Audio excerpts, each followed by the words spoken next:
Hey everyone, Patrick here, and as you can tell, I'm sitting in my car. I just kind of decided I wanted to make a video. I was watching one of Chase's, Uppercase Chase one. He made a mental health update, and one thing that he mentioned just kind of reminded me of how I was describing like my dysphoria and my emotions to my girlfriend the other day, and it kind of made me want to talk about that. And I go back and forth about talking about this because it's something that I'm, I guess, kind of insecure about. I've been thinking about, like, various treatment options for, like, anxiety and or depression, and I'm not entirely sure exactly what it is, and I'm also not sure, like, what I feel comfortable with yet as far as treatments go.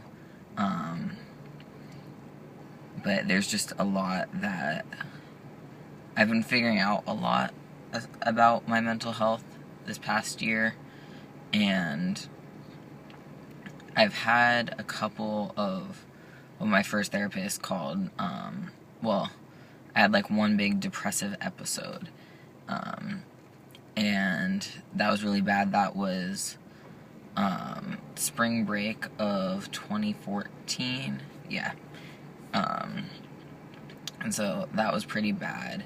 And then I'd like have times where I'd be like doing like really solid, but then I kind of just like kept dropping into things like that. And I haven't had one as bad since then, but still like those, like the way I was describing it to my current therapist is I just call them ruts. Like I kind of like get stuck in these little ruts every now and then. And even like in the day-to-day life, it's kind of like there are times when like I'm definitely, most of the time I feel totally solid, but then I have times where it's just like things are just really hard, and things are kind of always borderline. So the way I was describing it to my girlfriend was like, if we can use like the bottom of the window as like a line for if that's like neutral or medium, then the way I described it was kind of like I'll be like here, and I'll be kind of here, and then I'll like drop down, and then occasionally I'll like dip up just over it, and then I'll drop lower again, I'll dip up just over it. And it's those like up times that make me feel super awesome, and I think it's just because of the contrast between like that's so much better than like not feeling good and feeling neutral. And I feel like sometimes I do just feel like really awesome, but it's not like all the time when that's going on. Like there are times when I feel like pretty good, and there are definitely times where I'm like moments where I'm really happy and stuff. I feel like a lot of the time I might be kind of in the middle. I don't know, it's kind of like talking about it, I'm getting all mixed up, and like I don't know, I guess it's hard for me to sort out exactly how I feel about it, because I guess it's hard for me to see it from outside perspective since I'm the one experiencing it. And I feel like I like create my own bias anytime I talk about it. But I mean, and like with the ups and downs, I feel like that was kind of like, that's definitely like how my dysphoria works, where like I have like my neutral, and then like usually I'm below neutral, but then sometimes it like pops up. Like I made a video the other day that I haven't posted, where I was just like, I just recorded myself like singing to a song that I like in my car, and then when I watched it later, I felt like actually good about how I looked in that video, and that like really picked me up. But that was one of those things where it's like I felt good about myself. That's not like feeling awesome, it's just like, whoa, that was good, which is a lot better than where I'm normally like way below neutral as far as dysphoria goes. And as far as other mental health things go, I'm trying to figure it out. I saw a little like picture of like two pie charts, and one was, it had like one that was like what people think anxiety is like, and then another that was like what anxiety is actually like. And it really resonated with me. There was definitely a lot of things on that I don't think I've experienced, but like things like, I feel like there's so much that like I try to figure out exactly what things are and not just what they possibly could be.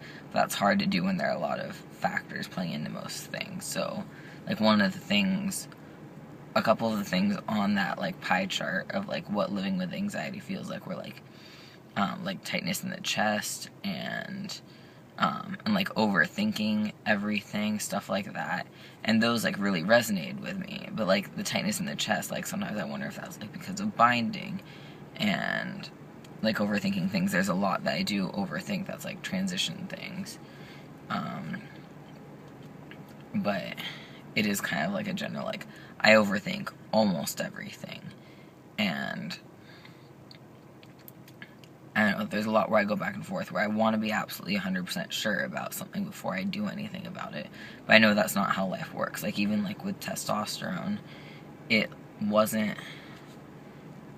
I mean, I feel like with that, I was pretty sure. But I feel like there was definitely a point I came to where it was like, I think this is for me. I can't be sure because I haven't done it yet, but I think it's for me, and it's turned out that it is for me. But, like, thinking about top surgery coming up, there's so much where it's like, I know that's something that I've wanted for so long, but for some reason I still keep overthinking it because I can't see the other side of it yet.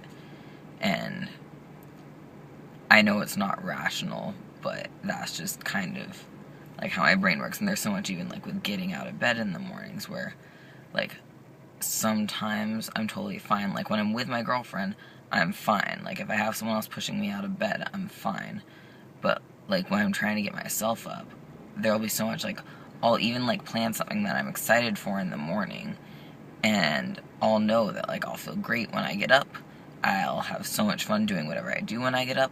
I'll feel better if I, like, have time to make myself a nice breakfast. I know I don't do well with, like, not having enough time to do things, so I don't feel like I don't like feeling rushed, and so I know that if I give myself enough time, I'll be fine. So I'll set my alarm to, like, give myself plenty of time, and then, like, sometimes I'll even be totally awake when I wake up, but then for some reason I stay in bed and make myself more tired and feel like I just can't get up, even though I know that I can and I'm fine.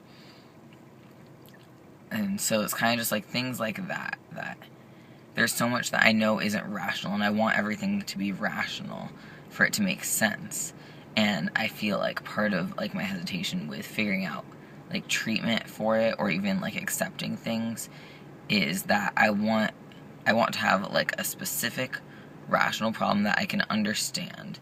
And for so much of my life, I've always been like, mind over matter, that solves so much. But you can't solve something with mind over matter if your brain's not thinking rationally. So for me, it's like, I know these things that will work. I know coping mechanisms for some reason. Sometimes I can't use them. I know, like, I don't know, like, when I'm feeling dysphoric or when I'm in a rut, I know things that will help me feel better. But sometimes I just feel like I can't. Not even like I can't access them, but, like, I don't know, for some reason I just don't use them. And I don't know why, because I know I'll feel better if I do. But it feels like, I don't know, and then I get frustrated at myself because I know that I have these techniques and these coping mechanisms and, like, things I can do to help myself feel better. Like, I know I feel better if I'm up and moving, but sometimes getting out of my bed, getting out of my room, getting to the bathroom, getting myself to food, getting myself, like, even, like, ready enough to leave my apartment, and then actually getting out of my apartment, then not just sitting in my car and actually driving somewhere, and then not turning around and, like, keeping going, and then getting out of my car, walking to wherever I'm going, and still not turning around. Sometimes that's just, I don't know, just like everything in me wants to do the opposite of what I know will help. And I don't know why that is. And that's frustrating because I feel like I should be able to solve it. And the fact that I haven't been able to fix it on my own without any sort of help is frustrating. And I feel like that's where logically I know that, like, some sort of treatment or at least trying something might be helpful. But there's so much that I'm hesitant about. And, like, traditional medicine isn't something that, like, I don't know. I grew up, like, not taking medicine unless it was, like, almost life or death situation. Like, if I had a cold, I would deal with it. I'd get through it. If I had a stomach flu, I would deal with it. I'd get through it. I just, like, didn't take medicine for things. And so, and I've also, like, heard the limited experience I've had with things like antidepressants and stuff like that is, it hasn't generally been positive, or at least, like, the voices I've heard of it, like, even if they're, like, secondhand things, like, they haven't had positive attitudes about these things. And so it's kind of hard for me to think about using something like an antidepressant.